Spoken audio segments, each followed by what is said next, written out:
Namaskar, good evening viewers. You're watching Sansad TV's live broadcast at 9 p.m. This is The News with me, Bhawna Nayar.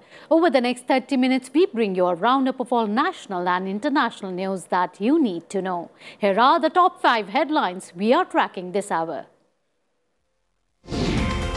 Enforcement Directorate seals premises of Young India Company National Herald office. Agency says premises cannot be opened without permission. Major bills passed by both houses of Parliament. Lok Sabha approves the Central Universities Amendment Bill. Rajya Sabha clears National Anti-Doping Bill after discussion. Union Health Ministry issues guidelines to check the spread of monkeypox. Instructs all district administrations to be on alert. Vice President M Venkaiah Naidu flags off Tiranga bike rally from the Red Fort to Parliament. For MPs, union ministers and MPs of all parties take part in rally. And China and US face off over Nancy Pelosi's visit to Taiwan. China condemns Pelosi's meeting with Taiwanese president, warns of military action.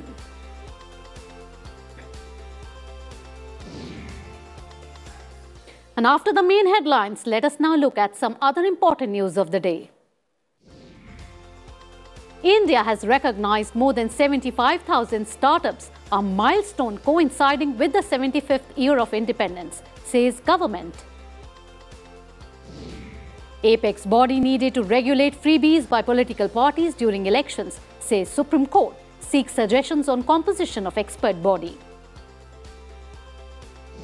Indigenous automatic train protection system Kavach to cover entire network of railways, says Union Minister Ashwini Vaishnav.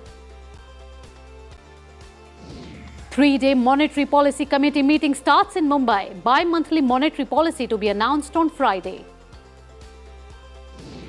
ED attaches rupees 415 crore worth assets of builders Avinash Bhosle, Sanjay Chhabria in the Yes Bank DHFL case.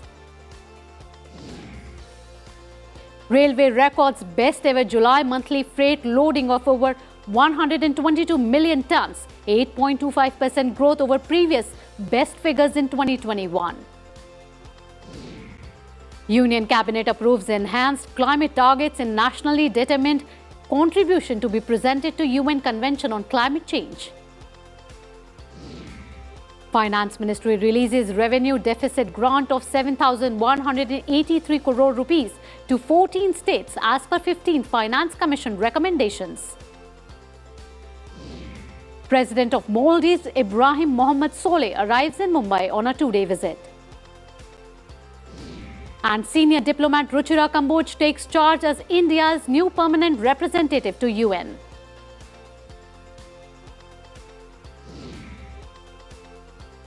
And tonight's big story, the Enforcement Directorate on Wednesday temporarily sealed the office of Young India in the National Herald office owned by the Congress in Delhi. The ED's action comes in connection with its probe into money laundering allegations. The agency said that the office is being temporarily sealed to protect evidence that could not be collected during Tuesday's searches due to the absence of authorized representatives. The ED has put up a notice outside the office saying it cannot be opened without the permission of the agency. हम भागेंगे नहीं, हमें चुप नहीं कराया जाएगा, हम अपनी आवाज उठाते रहेंगे, हमारा प्रदर्शन परसों शांतिपूर्वक प्रदर्शन जरूर होगा. Several members of Parliament took part in the Tiranga bike rally from the Red Fort to Parliament. The rally was held as a part of Azadi Ka Amrit Mahotsav to mark India's 75th anniversary of independence. Vice President M Venkaiah Naidu flagged off the Har Ghar Tiranga bike rally.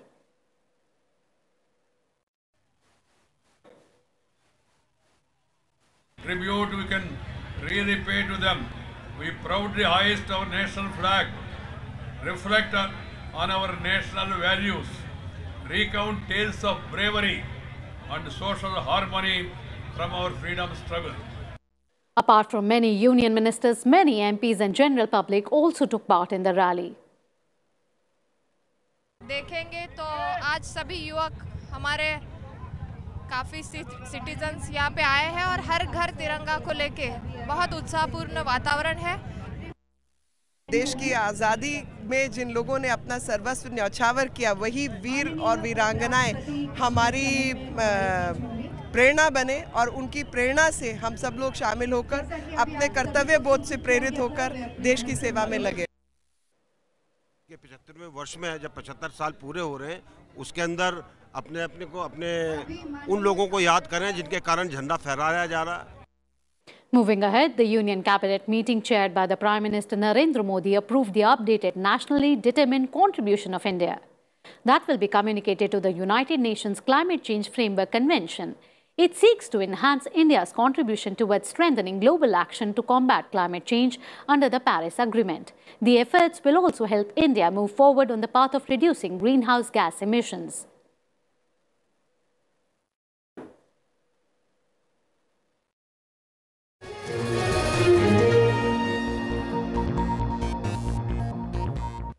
And now the monsoon session updates. Lok Sabha approved the Central Universities Amendment Bill 2022 that provides for the conversion of National Institute of Railway and Transport into Gati Shakti University. Responding to the discussion on the bill, Education Minister Dharmendra Pradhan said the bill keeps in mind the needs of the 21st century. 2018 से rail विभाग की अगुवाई से बड़ौदा में उनकी जो पुरानी rail training institute था, उसी को एक डीम्ड यूनिवर्सिटी की मान्यता देके उसको एक यूनिवर्सिटी बनाया गया था। Parliament on Wednesday approved the National Anti-Doping Bill 2022 to legalize the functioning of National Anti-Doping Agency and the National Doping Testing Laboratory. Rajya Sabha passed the bill by voice vote. Both opposition parties and the Treasury benches took part in the 4-hour-long discussion. Union Sports Minister Anurag Thakur replied to the discussion. हमने sir एक कदम और आगे जाकर जो national forensic science university है गुजरात में, हमने उसके साथ एग्रीमेंट करने जा रहे हैं। वहाँ पर वो लैब भी स्थापित करेंगे और ये जो न्यूट्रिशनल सप्लीमेंट्स है, इसकी टेस्टिंग को हम नेशनल फॉरेंसिक साइंस यूनिवर्सिटी के माध्यम से करने की शुरुआत करेंगे। ये भी एक बहुत बड़ा कदम इस दिशा में हम उठाने जा रहे हैं। Earlier, members of various parties supported the bill, emphasizing the need to do justice to sportspersons in doping cases. Members also suggested that sportspersons who have brought laurels to the country be given government jobs. कितनी proportion to क्या offence है, उसमें determine ये हो, क्योंकि खिलाड़ियों का peak career बहुत लिमिटेड होता है।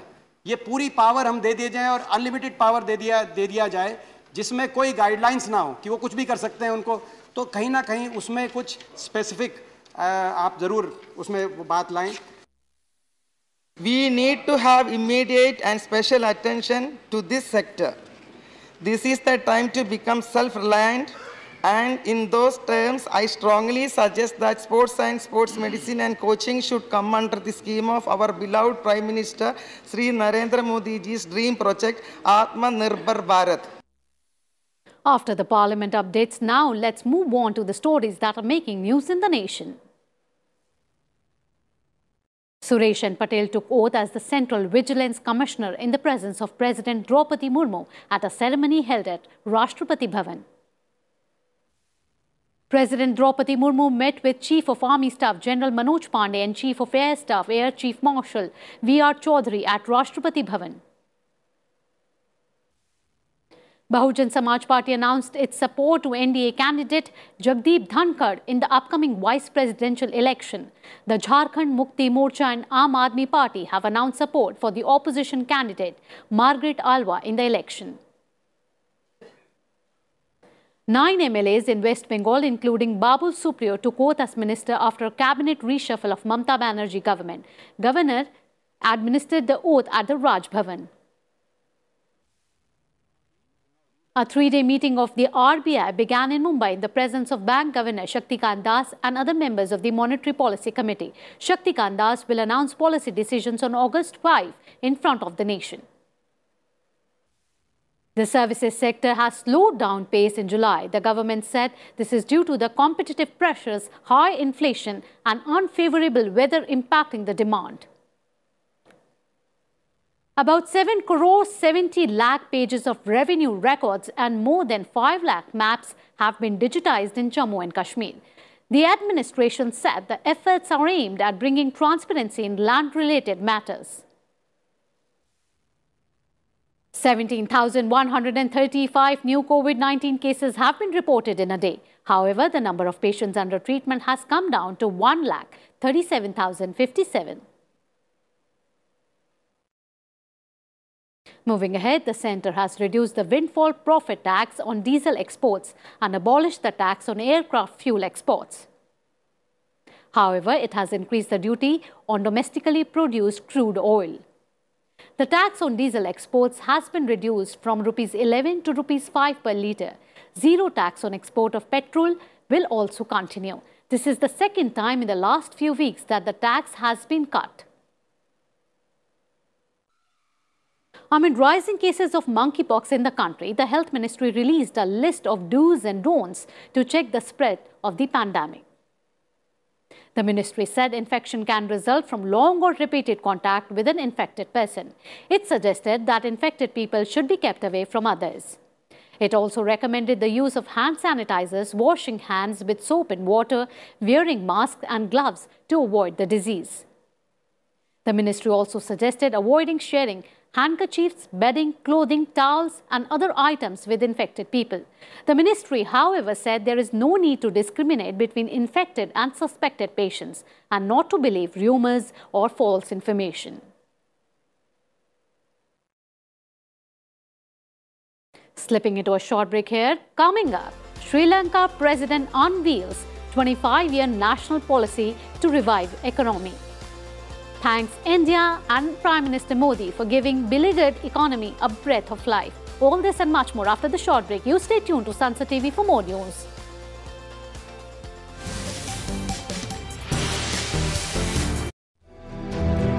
I, M Venkaiah Naidu, साधारण परिवेश से निकला एक असाधारण व्यक्तित्व। गांव की गलियों से उपराष्ट्रपति भवन तक की यात्रा, गणतंत्र रथ का अनुभवी सारथी। Parliament should discuss, debate and decide. Bharat की एकात्मता का जीवंत प्रतीक देखिए सिर्फ संसद टीवी पर। राजनीति का सहज प्रतीक।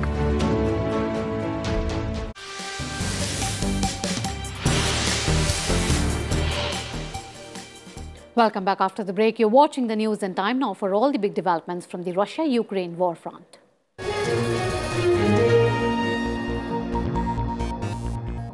Ukrainian President Zelensky has told Australian university students that China must not help Russia in its war against its homeland and remain at least neutral. He was addressing 21 Australian universities on Wednesday.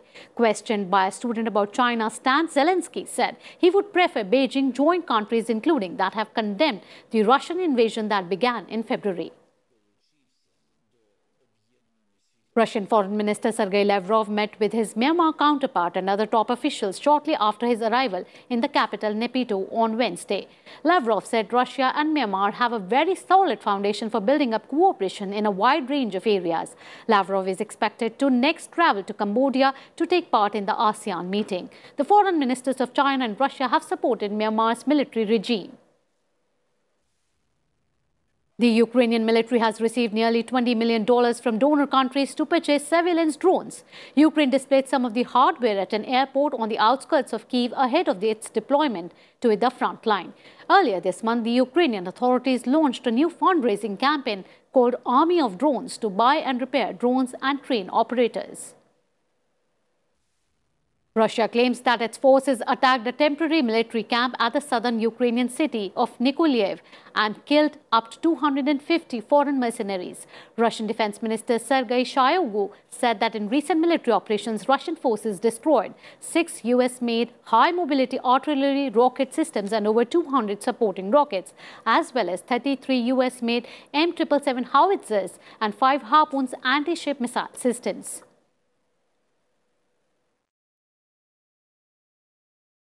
Time now for some other global updates.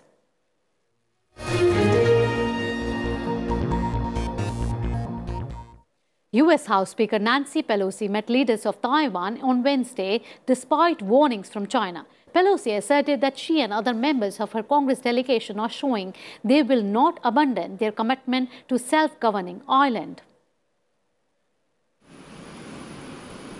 With the world's attention focused on her visit, House Speaker Nancy Pelosi arrived in Taiwan late on Tuesday night.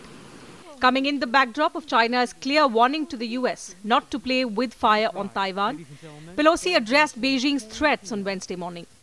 She said while China has prevented Taiwan from attending certain international meetings, they will not stand in the way of people coming to Taiwan as a show of friendship and of support. Pelosi noted that support for Taiwan is bipartisan in Congress and praised the island's democracy. She asserted that her focus has always been the same, going back to her 1991 visit of Beijing's Tiananmen Square. There, she and other lawmakers had unfurled a small banner supporting democracy 2 years after a bloody military crackdown on protesters at the square. Pelosi visited a human rights museum in Taipei that details the history of the island's martial law era before leaving for South Korea, the next stop on her Asia tour. Pelosi, leading the trip with 5 other members of the Congress, also met with representatives from Taiwan's legislature. The US administration sought to tone down the volume on the visit, insisting there's no change in America's long-standing One China policy. It recognizes Beijing but allows informal relations and defense ties with Taipei. Bureau Report, Sansad TV. Shortly after Nancy Pelosi landed in Taiwanese capital Taipei on Tuesday night, China announced live fire drills that started that night as well as the 4-day exercises starting from Thursday. China claims Taiwan as its territory. It opposes any engagement by Taiwanese officials with foreign governments.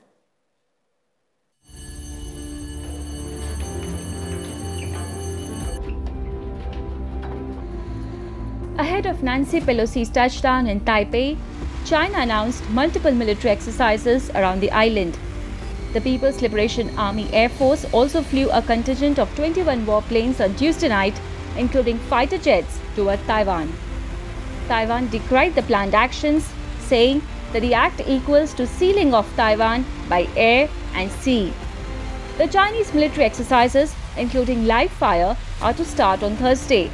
They are the largest aimed at Taiwan since 1995, when China fired missiles in a large-scale exercise to show its displeasure at a visit by then Taiwanese President Lee Teng-hui to the United States. China announced the military actions along with a map outlining 6 different areas around Taiwan. 3 of the areas infringe on Taiwanese waters, which means they are within 22 kilometers of the shore. Using live fire in a country's territorial airspace or waters is risky. Experts say that according to international rules of engagement, this can possibly be seen as an act of war. Nancy Pelosi is the first Speaker of the United States House to visit Taiwan in 25 years, since Newt Gingrich in 1997. Taiwanese President Tsai responded Wednesday to Beijing's military intimidation. Chinese Vice Foreign Minister Xie Feng also summoned the United States Ambassador in Beijing, Nicholas Burns, to convey the country's protests the same night.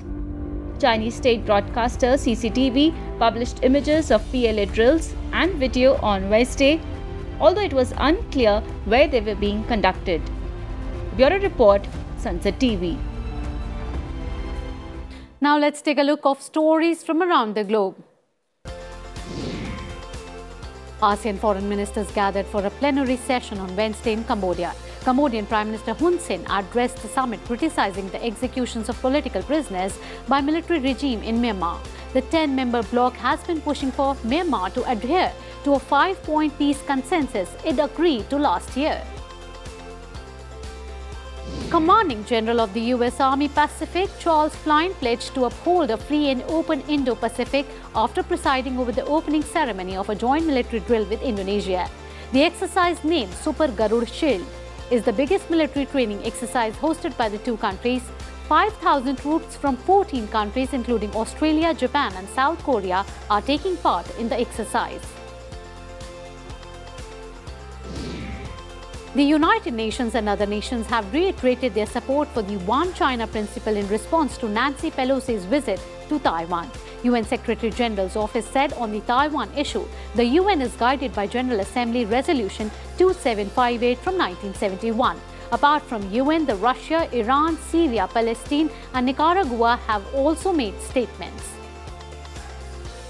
Supporting the One China principle, Russia described Pelosi's visit to Taiwan as a clear provocation to China.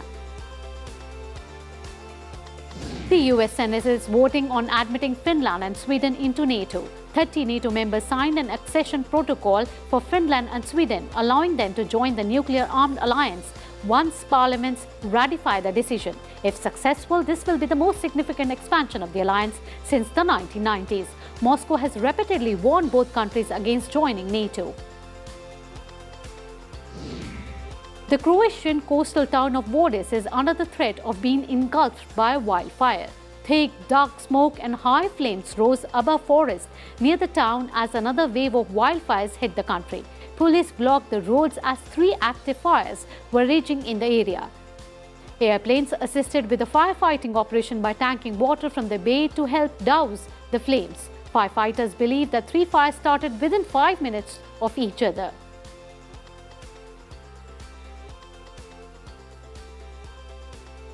Sri Lanka's president thanked India and Prime Minister Modi for giving Sri Lanka a breath of life by providing timely economic assistance to its country as it faced worst economic crisis in decades. He also called for unity to overcome the country's crippling economic crisis in his first major address to Parliament since his inauguration. Sri Lankan President Ranil Wickramsimghe addressed a ceremonial sitting of Parliament that reconvened on Wednesday after a 7-day adjournment. With an interim budget likely to be presented within weeks, Wickramsimghe said his government was working on a long-term economic plan. This would include bringing down public debt from its current level of 140% of Sri Lanka's GDP to less than 100% within 10 years and creating a budget surplus by 2025. He especially mentioned the assistance provided by the Sri Lanka's closest neighbour, India, in the efforts of economic revitalization. Wickramsimghe said the government of India, under the leadership of Prime Minister Modi, has given Sri Lanka a breath of life. He said on behalf of Sri Lankan people, he conveys the country's gratitude to Prime Minister Modi, the government and the people of India. Last week, Prime Minister Modi congratulated President Wickramsimghe and said that India will continue to be supportive of the quest of the people of the island nation for stability and economic recovery through established democratic means. The Indian government assistance to Sri Lanka has reached almost $4 billion since January this year. Wickramsimghe told lawmakers that discussions with the International Monetary Fund for a 4-year program that could provide up to $3 billion would resume in August. Bureau Report, Sansad TV. Moving now, a group of international researchers led by Cambridge University say more research is needed into the bad to worst case scenarios of climate change. They call for a new climate endgame research agenda to understand the risk global warming might pose to society and humanity. Here's a report. On the hottest day of the year in United Kingdom, several houses were engulfed in flames as smoke billowed from burning fields in Bennington, a village on the eastern outskirts of London. In California, crews are battling the largest wildfire so far and are bracing for conditions that could create additional fire growth. In 2022, these are just some of the scenes of extreme weather around the world. A team of international experts led by Cambridge University say not enough research has gone into the possible worst-case scenario, fearing global heating could become catastrophic for humanity if temperature rises are worse than predicted or cause cascade of events we have yet to consider. The team's modeling show extreme heat in areas with an annual average temperature of over 29 degrees Celsius could cover 2 billion people by 2070. They have proposed a research agenda which includes what they call the 4 horsemen of the climate endgame: famine and malnutrition, extreme weather, conflict, and vector-borne diseases. The scientists say that it's neither alarmist nor disaster voyeurism, but only an attempt to understanding better what will prevent the worst case. The researchers say the consequences of 3-degree warming and its extreme risks are under-examined. They are calling for the Intergovernmental Panel on Climate Change to dedicate a future report to catastrophic climate change. The paper was published in the journal Proceedings of the National Academy of Sciences. Bureau Report, Sansad TV. Let's now see what's happening in the world of sports. Tulika Aman has stormed the women's 78kg judo final to be assured of a medal at the Commonwealth Games. The 22-year-old performed at an Epen to humble New Zealand's Sydney Andrews in the semi-final. Tulika will face Scotland's Sarah Adlington in the final later tonight. Weightlifter Lovepreet Singh won a bronze medal in men's 109kg weightlifting at the Commonwealth Games today. Lovepreet had a total lift of 355 kilograms. Indian women hockey team has made it to the semi-finals of the Commonwealth Games. In today's Pool A match, India defeated Canada 3-2 to reach the semi-finals. India crushed Canada 8-0 in men's hockey, registered their second victory of the Games. With this win, India have inched closer to the semi-finals. Indian pugilist Neetu Ghangas progressed to the semi-finals of women's 48kg boxing category to assure herself of a medal at the Commonwealth Games on Wednesday. Mohammad Husamuddin beats Trigan Develo of Namibia 4-1 to enter semi-finals of the men's 57kg featherweight category, assures India of a medal. India beat West Indies by 7 wickets in the 30-20I to take a 2-1 lead in the 5-match series. Surya Kumar Yadav 44 ball 76 helped India chase down the target of 165 with 6 balls to spare. With that, we come to the end of today's Bulletin, The News. Stay tuned for more programs on Sansad TV. Till then, goodbye, namaskar.